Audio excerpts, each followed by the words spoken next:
ரொம்ப ஆபத்தான பொய்யுங்க. என்னன்னு கேட்கிறீங்களா? நேரம் ரொம்ப வேகமா ஓடுது. போன வருஷத்தோட இந்த வருஷம் இன்னும் சீக்கிரமா ஓடுற மாரி இருக்குன்ற அந்த ஒரு பொய் இருக்கு பார்த்தீங்களா? ரொம்ப ஆபத்தான பொய் நண்பா. ஏன்னா, இத மறுபடியும் மறுபடியும் நம்ம நம்மகிட்டயே சொல்லிக்கிட்டே இருந்தோம் அப்படின்னா, ஆமா நேரம் ரொம்ப வேகமா ஓடுறதுனால தான் நம்ம சில விஷயங்கள வந்து செய்ய முடியாம போயிருது. கால தாமதமாகிறது அப்படின்னு சொல்லக்கூடிய ஒரு விஷயம். ஸோ நேரம்ன்ற ஒரு விஷயம் வந்து அறிவியல்ங்க, சயின்ஸ். அது வேகமாலாம் ஓட முடியாது. உலகம் தோன்ற காலத்துலருந்து அதே வேகத்துல தான் ஓடிக்கிட்டு இருக்கு.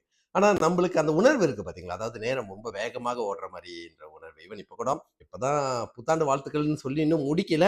அதுக்குள்ளயே வந்து 2ஆம் தேதி முடிஞ்சு, இப்ப 3ஆம் தேதி இந்த காணொளி செஞ்சப்ப வந்து 2ஆம் தேதியில பாதிக்கு மேல வந்து நம்ம போயிட்டோம் பாத்தீங்களா? ஸோ நேரம் வேகமாக ஓடுறதில்ல நண்பா.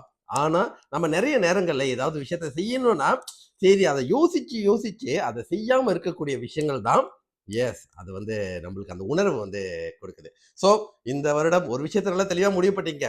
எது செய்யணும்னு முடிவு பண்ணிடுறீங்களோ, கண்டிப்பாக பிளான் பண்ணி செய்யணும். ஆனா பிளான் பண்ண கையோட, அத உடனே செய்யணும் அப்படின்ற ஒரு உணர்வு வந்து வரணும். பிளான் பண்ணிட்டு செய்யணுமா, வேணாமான்னு அதுக்கு இன்னொரு தனியான ஒரு பிளான் வந்து கண்டிப்பாக போட வேணாம். இது எதுவாக வேணாலும் இருக்கலாம். நல்ல விஷயங்களுக்காக. நிச்சயமாக இந்த வருடம் நல்லதே நடக்கும். உங்களுக்கு உண்டான, உங்களுக்கு தேவையான விஷயங்களுக்கு நீங்க சரியாக முயற்சி எடுத்தீங்கன்னா நண்பா, கண்டிப்பாக, நிச்சயமாக, சத்தியமாக அது உங்களுக்கானது. இதுல வந்து எந்த ஒரு மாற்று கருத்தும் இல்ல. ஸோ கரெக்ட்டா அதுக்குண்டான தெளிவான ஒரு முடிவ எடுங்க. அதற்குண்டான செயல்ல இறங்குங்க. யோசிச்சுக்கிட்டே இருக்கிறத விட, பிளான் பண்ணிட்டீங்களா? செயல்ல உடனடியாக இறங்குங்க. அதற்குண்டான பலன் வந்து கிடைக்கிறப்ப, அது இன்னும் பெட்டரா செய்யறதுக்கு உண்டான முயற்சிகள் நிச்சயமாக இருக்கலாம். ஸோ 2026 ஆரம்பிச்சாச்சு. நிச்சயமாக நல்ல ஆண்டாக எல்லாருக்குமே அமையும். அப்படின்ற ஒரு எதிர்பார்ப்பு, வாழ்த்துக்களோட வெற்றி வணக்கம். டாக்டர் மணி.